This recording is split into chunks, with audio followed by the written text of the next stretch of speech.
Hi everyone, இந்த வீடியோவில் நம்ம என்ன பார்க்க போகிறோம் அப்படின்னா TNEA கவுன்சிலிங் 2025ஓட ஃபுல் ப்ராசஸ் பார்க்க போகிறோம். ஆல்ரெடி வந்து என்னென்ன டேட்டுக்கு என்னென்ன நடக்கும்னு சொல்லி ஃபுல்லாக கவுன்சிலிங் ப்ராசஸ் பற்றி நான் எக்ஸ்பிளைன் பண்ணியிருப்பேன். ஆனால் இது அப்படி கிடையாது. இது வந்து கவுன்சிலிங்கில் நீங்கள் என்னெல்லாம் பண்ணணும் பண்ணக்கூடாதுங்கிற வீடியோ தான் இது. அண்ட் ஆல்சோ கவுன்சிலிங் அட்டன் பண்ணுறதுக்கு என்னெல்லாம் டாக்குமெண்ட் தேவை, எவ்வளோ பணம் தேவை, இது எல்லாமே நான் சொல்ல போகிறேன்.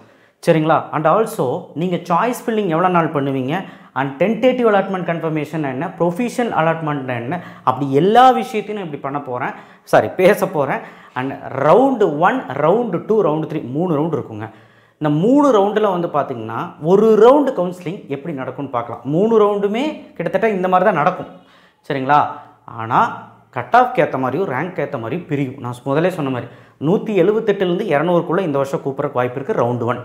178லேருந்து 142 வரைக்கும் கூப்பிட்றக்கு ரவுண்டு 2 வாய்ப்பு இருக்குது. 142லேருந்து 77.5 வரைக்கும் வாய்ப்பு இருக்குது. இப்படி ரவுண்ட் 1, ரவுண்ட் 2, ரவுண்ட் 3 பிரிச்சுருவாங்க. இப்படி ஒரு ரவுண்டு இருக்கு இல்லையா, எடுத்துக்கோங்க. அந்த ஒரு ரவுண்டோட கவுன்சிலிங் எப்படி நடக்கும்னு ஒரு உதாரணத்துக்கு பார்த்துக்கலாம். இது வந்து ஒரு கவுன்சிலிங் டேட்டு தான், 2023ஓட கவுன்சிலிங் டேட்டு. அந்த டேட்டே நான் எடுத்துருக்கிறேன். ஒரு ரவுண்டு கவுன்சிலிங் எவ்வளோ நாள் நடக்கும், எப்படி நடக்கும்னு பார்க்கலாம். 13 நாள் நடக்குதுங்க. ஒரு ரவுண்டு கவுன்சிலிங் 13 நாள் நடக்குது. அந்த 13 நாளில் நீங்கள்லாம் என்ன பண்ணணும் அப்படின்னு தான் இப்போ சொல்ல போகிறேன். வீடியோவை ஸ்கிப் பண்ணாமல் பாருங்கள். அண்ட் கீழே அந்த பெல் ஐக்கனை கிளிக் பண்ணி வாட்ஸ்அப் சேனல் லிங்க் பண்ணி லைக் இவ்வளோ லைக் சொன்னதுக்காக நீங்கள் ஒரு 1000 லைக்காவது போடுவீங்கன்னு நினைக்கிறேன். கண்டிப்பாக போடுங்க. அதுக்கு மேலே போட்டாலும் சந்தோஷம் தான். சரி, ஓகே, வீடியோ கரெக்டானு பார்த்துடலாம். ஏன்னா லென்த்தாக இருக்கும். ஸ்கிப் பண்ணாமல் பார்த்தீங்கன்னா தான் புரியும். ஏன்னா எப்போ போய் நீங்கள் காலேஜில் போய் ஃபீஸ் கட்டணும், எப்போ போய் டிஎஃப்சியில் ஃபீஸ் கட்டணும், எதுக்காக கட்டணும் அப்படிங்கிற எல்லா விஷயத்தையும் பார்க்கலாம். நிறைய விஷயம் இருக்குது. அப்போ ஒரு ரவுண்டு கவுன்சிலிங் 13 நாள் நடக்குங்க. அப்போது 28லேருந்து 30ஆம் தேதி எப்போவுமே கவுன்சிலிங் வந்து ஜூலை கடைசியிலையோ இல்லை ஆகஸ்ட் ஃபஸ்ட் வீக்கோ தான் ஃபஸ்ட் ரவுண்டு கவுன்சிலிங் நடக்கும். ஸ்பெஷல் ரிசர்வேஷன் முடிஞ்சு அப்போது ஃபஸ்ட் ரவுண்ட் கவுன்சிலிங் எடுத்துக்கோங்க. சும்மா ஒரு பேச்சுக்கு 28/7ங்க 30ஆம் தேதி வரைக்கும் உங்களை சாய்ஸ் ஃபில்லிங் பண்ண சொல்கிறாங்க. காலையில் 10 மணிக்கு அந்த சாய்ஸ் ஃபில்லிங் ஓப்பன் ஆகிடும் லிங்க்கு. 30ஆம் தேதி வரைக்கும் உங்களை பண்ண சொல்கிறாங்க. சாய்ஸ் ஃபில்லிங் உங்கள் வீட்டில் உங்கள் லேப்டாப்பில் நீங்கள் பண்ணுங்கள். ஃபோனில் பண்ணாமல் கிட்ட பண்ணலாம். பட் லேப்டாப் பண்ணுறது பெட்டர். ஃபோனில் அப்படி இப்படின்னு நம்ம ஸ்க்ரால் பண்ண முடியாது, ஏதோ ஒரு கிளிக் ஆயிரும். அதனால் டேஞ்சரு. லேப்டாப் பண்ணுங்கள். சார் ப்ரௌசிங் சென்டரில் போய் பண்ணலாம், அது ஓ இஷ்டம். ப்ரௌசிங் சென்டரில் ஃபெசிலிட்டிஸ் எல்லாத்தையும் போய் பண்ணுங்கள். டிஎஃப்சி சென்டர்லையும் போய் பண்ணலாம். ஆனால் அங்கே போனால் அது இதுன்னு சொல்லுவாங்க. உங்களுடைய ப்ரைவேசிக்காக ஒரு லேப்டாப் வச்சுக்கோங்க. லேப்டாப் வச்சு பண்ணுங்கள். லேப்டாப் வாங்க, இன்ஜினியரிங் படிக்க போகிறீங்க, லேப்டாப் வேணும். ஸோ கண்டிப்பாக லேப்டாப்பில் பண்ணுங்கள். ஓகே, சாய்ஸ் ஃபில்லிங்க்கு 3 நாள் டைம் தராங்க. 3ஆவது நாள் அந்த 5 மணிக்கு சாய்ஸ் ஃபில்லிங் க்ளோஸ் ஆகிடுது. அப்படின்னா ஆட்டோமேட்டிக்காக அந்த போர்ட்டல் வந்து க்ளோஸ் ஆகிடும். அந்த சாய்ஸ் ஃபில்லிங் இது வந்து க்ளோஸ் ஆகிடும். சரிங்களா? மேனுவலாகவும் க்ளோஸ் பண்ணிக்கலாம். நீங்கள் வந்து சாய்ஸ் ஃபில்லிங் பண்ணி முடிச்சா மேனுவலாகவும் க்ளோஸ் பண்ணிக்கலாம். சாய்ஸ் லாக்குன்னு சொல்லுவாங்க அது பேர். ஒரு வேளை சாய்ஸ் லாக் நீங்கள் பண்ண மாதிரிட்டாலும் 3ஆவது நாள் 5 மணிக்குள்ளே அதுவாக க்ளோஸ் ஆகிடும். ஸோ இதனால் எதாவது பிரச்சனையாக இருக்கா, மேனுவலாக பண்ணணுமான்னு கேட்டால் தேவை கிடையாது. என்னுடைய பர்சனல் ஒப்பீனியன்னா நீங்கள் மேனுவலாக பண்ணாதீங்க. 3 நாளும் பொறுமையாக குடும்பத்தோடு யோசிச்சு எல்லாம் விசாரித்து இதுதான் சாய்ஸ் ஃபில்லிங், இங்கே தான் நான் காலேஜஸை வச்சுருக்கேன்னு சொல்லி காலேஜ் பிரான்ச் எல்லாமே செக் பண்ணிவிட்டு வாங்க. எல்லாம் செக் பண்ணுறது மூலிமா நமக்கு வந்து எதாவது எரர் இருந்தால் கண்டுபிடிச்சலாம். 3ஆவது நாள் வரைக்கும் வெயிட் பண்ணி 3ஆவது நாள் கடைசியில் லாக் பண்ணுங்கள். இல்லைனா விட்டுருங்க, அதுவாக லாக் ஆகிடும். அதுதான் சாய்ஸ் லாக்குன்னு சொல்லுவாங்க. அப்போ சாய்ஸ் ஃபில்லிங் 3 நாள் நடக்கும். அப்புறம் 31/7லேருந்து 1/8 அதாவது மறுநாள் காலையில் 10 மணிக்கு நமக்கு டென்டேட்டிவ் அலாட்மெண்ட் வந்து ரிலீஸ் ஆகும். அந்த டென்டேட்டிவ் அலாட்மெண்ட்னா என்னென்னா, உங்களுக்கு ஒரு கல்லூரி கிடச்சிருக்கும். அது வந்து தற்காலிகமாக கிடைக்கப்பட்ட ஒரு கல்லூரிங்க. நீங்கள் சாய்ஸ் ஃபில்லிங் பண்ணிங்கள்ல, இப்போ ஒரு 50 சாய்ஸ் வச்சுருக்கீங்கன்னு வச்சுக்கோங்க. அதில் ஏதோ ஒரு சாய்ஸ் கிடச்சிருச்சு. அடுத்த நாள் காலையில் ஏதோ ஒரு காலேஜ் ஒரு கோர்ஸ் தான் கிடைக்கும். நீங்கள் 50 சாய்ஸ் வச்சாலும் அப்போ அந்த காலேஜ் உங்களுக்கு வேணுமா வேண்டாங்கிற மாதிரி நிறைய ஆப்ஷன்ஸ் ஓப்பன் ஆகும். அது பேர் தான் டென்டேட்டிவ் அலாட்மெண்ட் கன்ஃபர்மேஷன். அந்த கன்ஃபர்மேஷன் பண்ணுறதுக்கு 31லேருந்து 1ஆம் தேதி டைம், கிட்டத்தட்ட 2 நாள். 31க்கு 10 மணிக்கு ஓப்பன் ஆகிடும். 1ஆம் தேதி 5 மணிக்குள்ளே நீங்கள் பண்ணலன்னா சீட்டு போயிடும். நீங்கள் சும்மா அமுத்தாமல் ஏதோ கிளிக் பண்ணாமல் சப்மிட் பண்ணாமல் இருந்தீங்கன்னா அதுக்கு தான் நீங்கள் உங்கள் லாகின் ஐடி பாஸ்வேர்டு யாருக்கும் ஷேர் பண்ணாதீங்க. சாய்ஸ் ஃபில்லிங் நிறைய ஸ்கேம் நடக்க வாய்ப்பு இருக்குது. சாய்ஸ் ஃபில்லிங் யாராவது மாற்றி விட்ருவாங்க. இந்த மாதிரி நிறைய விஷயம் இருக்குது. அதனால் ஐடி பாஸ்வேர்டு ஷேர் பண்ணாதீங்க. சாய்ஸ் ஃபில்லிங் டைமில் நல்லா உஷாராக இருந்து நீங்களே பண்ணுங்கள். யார்கிட்டையும் கொடுத்து பண்ணாதீங்க. ஸோ டென்டேட்டிவ் அலாட்மெண்ட் கன்ஃபர்மேஷன்லையும் அப்படி தான். கன்ஃபார்ம் பண்ணுறது ஐடி பாஸ்வேர்டு உங்கள்கிட்ட தான் இருக்கும். நீங்கள் தான் பண்ண போகிறீங்க. அப்போ சப்மிட் பண்ண மறந்துட்டிங்கன்னா அந்த சீட் ரத்தாகிவிடும். சீட்டு போயிடுச்சுன்னா ஒன்றும் பண்ண முடியாது. டிஎஃப்சிக்கு தான் போய் விசாரிக்கணும். அதனால் தயவு செய்து இந்த கொடுக்கப்பட்ட டைமில் நீங்கள் இது கன்ஃபார்ம் பண்ணணும். சரிங்களா? இது அடுத்த ப்ரொசீஜர். ஸோ இந்த ப்ரொசீஜர் என்னெல்லாம் இருக்குன்னு சொல்கிறேன். டென்டேட்டிவ் அலாட்மெண்ட் கன்ஃபர்மேஷனில் இதெல்லாம் ஆப்ஷன்ஸ் இருக்குங்க. ஒரு வேளை இதுதான் உங்களுடைய சாய்ஸ் ஃபில்லிங் லிஸ்ட்டுன்னு வச்சுக்கலாமே. இதில் வந்து பார்த்திங்கன்னா எனக்கு சிஇஜியில் கம்ப்யூட்டர் சயின்ஸ் கிடைக்குதுன்னு ஒரு பேச்சுக்கு நான் கொடுத்த சாய்ஸ் இது. நான் வந்து 1, 2, 3, 4, 5 அஞ்சாவது சாய்ஸ் சிஇஜியில் கம்ப்யூட்டர் சயின்ஸ் கிடச்சிருக்குன்னு வச்சுக்கலாம். எனக்கு அடுத்த நாள் காலையில் அந்த டென்டேட்டிவ் அலாட்மெண்ட் கன்ஃபர்மேஷன் பண்ண சொல்லி வந்திருக்குது. அப்போ சிஇஜி கேம்பஸ் கிடச்சா இந்த ஆப்ஷன்ஸ் எல்லாமே எனேபிள் ஆகும். Accept and join, accept and upward, இது எல்லாமே எனேபிள் ஆகும். ஒருவேளை உங்களுக்கு இந்த காலேஜ் பிடிச்சிருந்தா, இந்த கோர்ஸ் ஓகேனா அக்செப்ட் அண்ட் ஜாயின் கொடுத்து நேராக காலேஜுக்கு போய் ரிப்போர்ட் பண்ண வேண்டியதான். அவ்வளோதான், உங்களுக்கு ப்ரொசீஜர் முடிஞ்சு. ஒருவேளை இந்த காலேஜ் எனக்கு பிடிச்சிருக்கு ஆனால் மேலே பிஹெச்டி எஸ்எஸ்என் கொடுப்பீங்களா அப்படின்னு உங்களுக்கு தோணுச்சுன்னா அக்செப்ட் கொடுத்துட்டிங்கன்னா முடிஞ்சு போச்சு. அக்செப்ட் பண்ணிட்டீங்க சிஇஜியை, அதை மறுக்கவே முடியாது, அழிக்கவே முடியாது. ஆனால் மேலே இருக்கான்னு செக் பண்ணிட்டு பார்க்க சொல்கிறீங்க. கம்ப்யூட்டர் செக் பண்ணிவிட்டு வந்து அதுக்கு ஒரு டேட்டில் உங்களுக்கு ஒரு ரிசல்ட் வரும். ஒரு வேளை மேலே கிடைக்கலன்னா சிஇஜியே கிடச்சிடும். ஏன்னா நீங்கள் இதை அக்செப்ட் பண்ணிட்டீங்கல்ல. ஒரு வேளை மேலே கிடச்சிதுன்னா, மேலே இப்போ எஸ்எஸ்எனில் ஈஸி கிடச்சிதுன்னா அதுதான் ஃபைனல் எடுத்துக்கணும். நீங்கள் அக்செப்ட் பண்ணது போயிடும். சரியா? அந்த அப்வோர்டு ரிசல்ட்டுன்னு ஒரு ரிசல்ட் ஒரு நாளைக்கு வரும். அந்த அப்வோர்டு கொடுத்த கேண்டிடேட்டுக்கு ரிசல்ட் வர நாளில் என்ன உங்களுக்கு காலேஜ் வருதோ அதுதான் ஃபைனல். ஒரு வேளை எஸ்எஸ்எனில் இசிஇ வருதுன்னா அதுதான் ஃபைனல் அப்வோர்டு கொடுத்தீங்கன்னா. அதனால் அப்வோர்டு கொடுக்கும்போது யோசிச்சு கொடுங்க. அக்செப்ட் பண்ணிவிட்டு கொடுத்தீங்கன்னா சேஃப் தான். அக்செப்ட் பண்ணிட்டீங்க, உங்களுக்கு சீட்டு லாக் ஆகிடுச்சு. இருந்தாலும் மேலே இருக்கிறது கம்ப்யூட்டர் செக் பண்ணிட்டு வரும். அது கிடச்சுன்னா அது ஃபைனல். அது எதுவுமே கிடைக்கலன்னா சிஇஜி சிஎஸ்ஏ கிடச்சிரும் உங்களுக்கு. இதுதான் ப்ரொசீஜர். டிக்ளைன் அப்போர்ட்னா சிஇஜி சிஎஸ்சி எனக்கு வேண்டாப்பா, சிஇஜியில் கம்ப்யூட்டர் சயின்ஸ் வேண்டாம், நான் வந்து டிக்ளைன் பண்ணிக்கிறேன்ப்பா, மேலே ஏதாவது எஸ்எஸ்என் பிஹெச்சியில் இருக்கான்னு பாருங்கப்பா அப்படின்னு சொல்லி கம்ப்யூட்டர் பார்த்து வரும். ஒரு வேளை கிடச்சிதுன்னா எதாவது லாக் ஆகிடும். கிடைக்கல அப்படின்னா நீங்கள் அடுத்த ரவுண்டு ஆட்டோமேட்டிக்காக போயிடுவீங்க. இதுதான் விஷயம். Decline and move to next round. இங்கே சிஇஜி கம்ப்யூட்டர் சயின்ஸ் வேண்டாப்பா, வேண்டவே வேணாம், மேலேயும் வேண்டாம், இந்த சாய்ஸும் வேண்டாம், நான் அடுத்த ரவுண்டு போய்க்கிறேன்ப்பா, அவ்வளோதான், டேரெக்டாக அடுத்த ரவுண்டு போயிடுவீங்க. ஒரு வேளை இந்த ஆப்ஷன் கொடுத்தீங்கன்னா கவுன்சிலிங் விட்டு வெளியே போயிடுவீங்க. இதுதான் வந்து ஆப்ஷன்ஸ். ஒரு வேளை இதில் 3 டைப்புங்க. ஒன்று வந்து ஒரு வேளை வந்து எஸ்எஸ்எனில் கம்ப்யூட்டர் சயின்ஸே உங்களுக்கு கிடச்சிருச்சுன்னு வச்சுக்கலாம். ஃபஸ்ட் ஆப்ஷனே நீங்கள் கொடுத்த ஃபஸ்ட் ஆப்ஷனே கிடச்சதுன்னா உங்களுக்கு 2 டென்டேட்டிவ் அலாட்மெண்ட் கன்ஃபர்மேஷன் பண்ண சொல்லி 2 ஆப்ஷன் தான் கிடைக்கும். ஒன்று அக்செப்ட் அண்ட் ஜாயின், ஒன்று வந்து குவிட் ஃப்ரம் கவுன்சிலிங். அவ்வளோதான். அக்செப்ட் பண்ணி ஜாயின் பண்ணி தான் ஆகணும், இல்லைனா குவிட் பண்ணிக்க அப்படிங்கிற மாதிரி இந்த ஃபஸ்ட் ஆப்ஷன் உங்களுக்கு மேபி கவுன்சிலிங்கில் வந்துச்சுன்னா, நீங்கள் கொடுத்த சாய்ஸில் வந்துச்சுன்னா இதுதான் கிடைக்கும். அப்போ அக்செப்ட் அண்ட் ஜாயின் பண்ணிங்க. அதனால தான் ஃபஸ்ட்டு ஆப்ஷன் ஃபஸ்ட்டு டாப்பில் வைக்கிற எல்லா கல்லூரியும் பெஸ்ட்டாக கொடுங்கன்னு சொல்கிறது. உங்கள் சாய்ஸ் பிளிங் நிறையா இருக்கிற மாதிரி பார்த்துக்கோங்க. ஃபஸ்ட்டு பெஸ்ட்டாக இருக்கிறது கொடுங்க. ஃபஸ்ட்டாக இருக்கிறத வச்சு தான் இங்கேருந்து பார்த்தா கம்ப்யூட்டர் பார்த்துட்டே ஒரு மேலேருந்து கீழே. ஸோ அதனால் அதை நீங்கள் புரிஞ்சுக்கணும். ஸோ அதனால் ஃபஸ்ட் ஆப்ஷன், அந்த ஆப்ஷன் கிளிக் பண்ணிட்டு அக்செப்ட் அண்ட் ஜாயின் பண்ண வேண்டியதான், இல்லைனா குவிட் பண்ணணும்.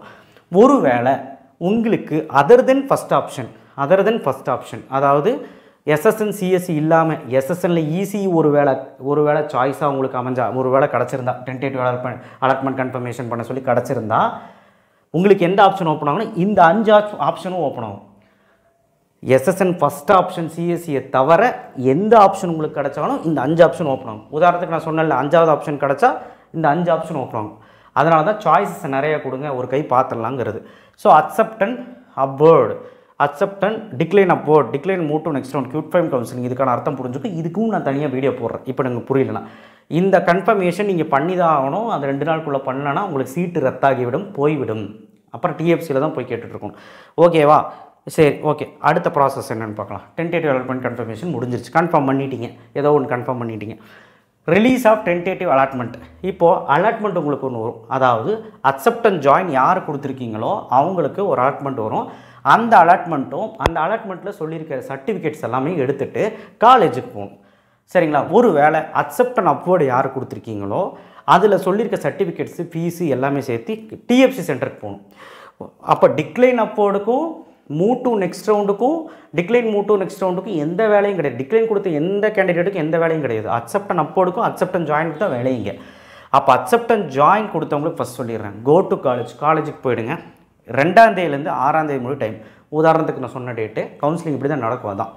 அப்போ 5 நாளுக்குள்ளே நீங்கள் போய் ஃபீஸ் கட்டணும். இந்த நாளுக்குள்ளே போய் ரிப்போர்ட் பண்ணலன்னா உங்களுடைய ஒரிஜினல்ஸ் கொண்டு போகணும், உங்களுடைய ஃபீஸ் கொண்டு போகணும். ஃபீஸ் எவ்வளோ சார் கட்டணும் அப்படின்னு கேட்டிங்கன்னா, செல்ஃப் ஃபினான்ஸ்க்கு ஒரு மாதிரி, கவர்மெண்ட்டுக்கு ஒரு மாதிரி, கவர்மெண்ட் எய்டுக்கு ஒரு மாதிரி, எதாக இருந்தாலுமே உங்கள் காலேஜ் ஃபோன் நம்பர் இருக்கும். அந்த உங்கள் காலேஜ் ஃபோன் நம்பருக்கு நீங்கள் ஃபோன் பண்ணி கேட்டு பாருங்கள். ஃபோன் நம்பர் தெரியல, வெப்சைட்டில் பாருங்கள்.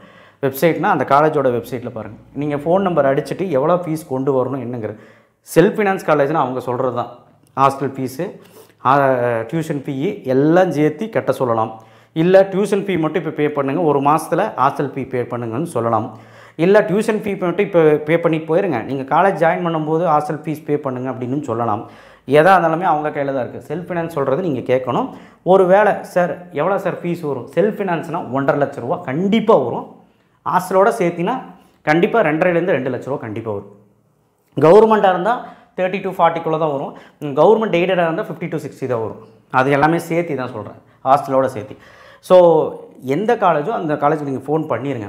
இந்த 5 நாள் வெயிட் பண்ணிகிட்டு இருக்காதுங்க. 2ஆம் தேதி 3ஆம் தேதிக்குள்ளேயே நீங்கள் ஃபோன் பண்ணி விசாரிச்சிருங்க. அப்போ தான் நீங்கள் இன்னொரு ஊர்லேருந்து இன்னொரு ஊருக்கு கிளம்பி போகிறதுக்கு கரெக்டாக இருக்கும். சரிங்களா? ஏன்னா இந்த டேட்டுக்குள்ளே நீங்கள் ரிப்போர்ட் பண்ணலன்னா சத்தியமாக சொல்கிற சீட்டு ரத்தாகிவிடும். சீட்டு கேன்சல் பண்ணிவிடுவாங்க. அந்த சீட்டு வேறு ஒருத்தனுக்கு போயிடும். அடுத்த ரவுண்டு வரவங்க யூஸ் பண்ணிக்குவான், இல்லை அப்போர்டு கொடுத்தவனுக்கு போயிடும். இதான் மேட்ரு. அப்போர்டு கொடுத்துருப்பாள்ல, நீங்கள் சீட்டு விட்டுட்டிங்கன்னா அவனுக்கு போயிடும். சரிங்களா? ஸோ அதனால் போய் ரிப்போர்ட் பண்ணுங்கள். அப்போது லோன் நல்லா எடுக்கணுங்க சார், அதெல்லாம் யோசிக்காத. ஃபஸ்ட் இயர் ஃபீஸு நீ வந்து கையிலேருந்து கட்டி தான் ஆகணும். டியூஷன் ஃபீ, ஹாஸ்டல் ஃபீ கட்டி தான் ஆகணும். காலேஜுக்கிட்ட வேணால் பர்மிஷன் கேட்டுக்கலாம். சார் இப்போதைக்கு 50,000 தான் இருக்குது, மீதி ஃபீஸ் நான் வந்து அப்புறம் வந்து கட்டிக்கிறேன் அப்படின்னு கூட சொல்லலாம். அது காலேஜ் பர்மிஷன் கொடுத்தா நீங்கள் பண்ணிக்கலாம். ஓகே, அப்போ பண்ணிவிட்டு லோன் வந்து அதுக்கப்புறம் நீங்கள் போட்டுக்கலாம். காலேஜோட ஃபீஸ் ஸ்ட்ரக்சர் போனஃபைடில் வச்சு அப்புறம் லோன் போட்டுக்கலாம். எப்படி லோன் போடணும்னு சொல்லி கொடுத்துருக்கேன். லோன் போட்டுக்கலாம். லோன் போட்டு அப்புறம் க்ளைம் பண்ணிக்கலாம். சரிங்களா? ஓகே, இது ஒரு கேட்டகரி. இதில் என்னென்ன டாக்குமெண்ட் கொண்டு போகணுன்னு ஆல்ரெடி டாக்குமெண்ட் வீடியோ போட்டுட்டேன். 10th 12th மார்க் ஷீட்டு, எல்லா ஒரிஜினல்ஸும், டிசி, ஆதார் கார்டு, உன்னுடைய பாஸ்போர்ட் சைஸ் ஃபோட்டோ, அந்த காலேஜ் என்ன கேட்குதோ அதுதான் மெயினான இதெல்லாம் நான் சொல்லிட்டேன். சரியா? அது போக டென்டேட்டிவ் அலாட்மெண்ட் ஆர்டர், அந்த டென்டேட்டிவ் அலாட்மெண்ட் ஆர்டர் வந்துருக்குள்ள, அக்செப்டன்ஸ் ஜாயின் பண்ண சொல்லியிருக்கு இல்லையா உனக்கு, அந்த ஆர்டர் வந்துடும். ஓகேவா? இப்போவும் சொல்கிறேன், டென்டேட்டிவ் அலாட்மெண்ட் ஆர்டர் அக்செப்டன்ஸ் அப்போர்டுக்கு வரும். டென்டேட்டிவ் அலாட்மெண்ட் ஆர்டர் இவங்களுக்கு வராது. இவங்களுக்கு ப்ரொஃபிஷனல் அலாட்மெண்ட் ஆர்டர் வரும். என்ன ஆர்டர் வரும்? ப்ரொஃபிஷனல் அலாட்மெண்ட் ஆர்டர் வரும். யாருக்கு? அக்செப்டன்ஸ் ஜாயினுக்கு. ப்ரொஃபிஷனல் அலாட்மெண்ட் ஆர்டர்னால் காலேஜில் ஜாயின் பண்ண போகிற ஃபைனல் ஆர்டர். இந்த ஆர்டர் உங்கள் கையில் வரும். இந்த ஆர்டர் கையில் வச்சுக்கோங்க. இந்த ஆர்டர்லேயே உங்களுக்கு எல்லா விவரமும் போட்டிருப்பாங்க. ஃபீஸ் என்ன போட்டிருப்பாங்க, எல்லாம் போட்டிருப்பாங்க. ஆனால் அதில் இருக்க ஃபீஸ் கிடையாது. நீங்கள் ஃபோன் பண்ணி விசாரிக்கணும். சரியா? இது எல்லாமே ஓகே, ரைட். அடுத்து acceptance upward, go to DFC centre. DFC சென்டருக்கு போயிடணும் இந்த 5 நாளுக்குள்ளே வித் ஒரிஜினல்ஸோட. அந்த ஒரிஜினல் எல்லாமே அந்த டென்டேட்டிவ் அலாட்மெண்ட் ரிப்போர்ட்லேயே சொல்லியிருப்பாங்க. ஃபீஸ் பேமெண்ட் 25 to 30K தான் கேட்பாங்க. செல்ஃப் ஃபினான்ஸாக இருந்ததுன்னா. ப்ரைவேட் காலேஜாக இருந்ததுன்னா. கவர்மெண்ட் காலேஜாக இருந்ததுன்னா 3,000 2,000 அப்படி தான் இருக்கும். ஒருவேளை நீங்கள் 7.5 SC SC ST category, first graduate இதெல்லாம் ஏதாவது உங்களுக்கு இருந்ததுன்னா ஃபீஸ் இருக்காது. டிஎஃப்சியில் கட்ட வேண்டிய ஃபீஸ் இருக்காது. அதுக்குன்னு உங்களுக்குலாம் ஃப்ரீ கிடையாது. 7.5 மொத்தமாக ஃப்ரீ, எங்கேயுமே ஃபீஸ் கட்ட தேவையில்லை. ஆனால் SC SC ST ஃபஸ்ட் கிராஜுவேட்டெல்லாம் உங்களுக்கு ஸ்காலர்ஷிப் இருக்கனால டிஎஃப்சியில் எதுவுமே கட்ட வேணாம். நேராக காலேஜ் போய் கட்டினா போதும். எந்த காலேஜ் கிடைக்குதோ அந்த காலேஜ் கட்டினா போதும். இதுதாங்க விவரம். இது வந்து அக்செப்டன்ஸ் ஜாயினுக்கு, இது அக்செப்டன்ஸ் போடுது. அக்செப்டன்ஸ் ஜாயின்னா ப்ரொஃபிஷனல் அலாட்மெண்ட் ஆர்டர் கிடைக்கும். டென்டேட்டிவ் கிடையாது. ப்ரொஃபிஷனல் அலாட்மெண்ட் ஆர்டர் கிடைக்கும். அந்த ஆர்டரை தூக்கிட்டு உங்கள் காலேஜுக்கு போகணும். இதில் என்னென்ன டாக்குமெண்ட்ஸ் கொண்டு வர சொல்கிறாங்கன்னு காலேஜ் கிட்ட தான் கேட்கணும். இதில் மெடிக்கல் ஃபிட்னஸ் சர்டிஃபிகேட்டு, அதுக்கப்புறம் வந்து பார்த்திங்கன்னா first graduation, joint declaration form, அது இதுன்னெலாம் இருக்குது. ஸோ அதெல்லாமே நம்ம தொடர்ந்து வீடியோவை பார்த்துட்டுங்க நான் போடுவேன்.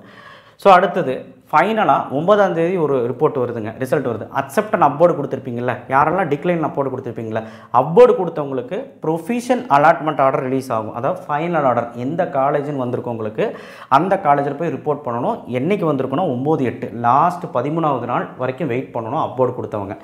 அப்போ அப்போர்டு கொடுத்தவங்க எந்த வேலையும் இல்லை, டிஎஃப்சியில் போய் கொடுத்துட்டு வெயிட் பண்ண வேண்டியதான். டிக்ளைன் கொடுத்தவங்க டிக்ளைன் அப்போர்டு கொடுத்தவங்க வெயிட் பண்ண வேண்டாம், டிஎஃப்சியில் கொடுக்க வேணாம். ஆனால் you wait for upward result. ஒருவேளை டிக்ளைன் அப்போர்டு கொடுத்தவங்களுக்கு ரிசல்ட் வரலன்னா அடுத்த ரவுண்டு போயிடுவீங்க, அவ்வளோதான். இப்போ உதாரணத்துக்கு நான் சொல்கிறேன், இந்த ஆப்ஷனில் சிஜி சிஎஸ்சி கிடச்சிருக்குது. நீங்கள் என்ன பண்ணீங்க? அப்போர்டு கொடுத்தீங்க.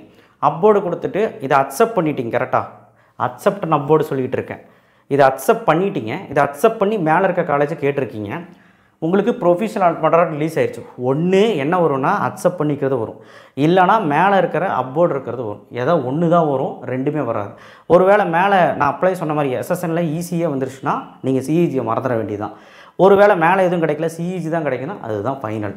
ஸோ அக்செப்ட் அப்போர்டு கொடுத்தா இதுதான். ஒருவேளை டிக்ளைன் அப்போர்டு கொடுத்துருந்தீங்கன்னா, ஒருவேளை நீங்கள் வந்து சிஇஜி சிஎஸ்சி வேண்டான்னு கொடுத்துருப்பீங்க, அப்போர்டில் இருக்கான்னு பார்க்கும். அப்போர்டில் எதுவுமே கிடைக்கலன்னா உங்களுக்கு நாட் அலர்ட்னு வந்துடும், ஒன்றுமே வராது. நீங்கள் அடுத்த ரவுண்டுக்கு சாய்ஸ் பில்லிங் லிங்க் ஓப்பன் ஆகிடும்.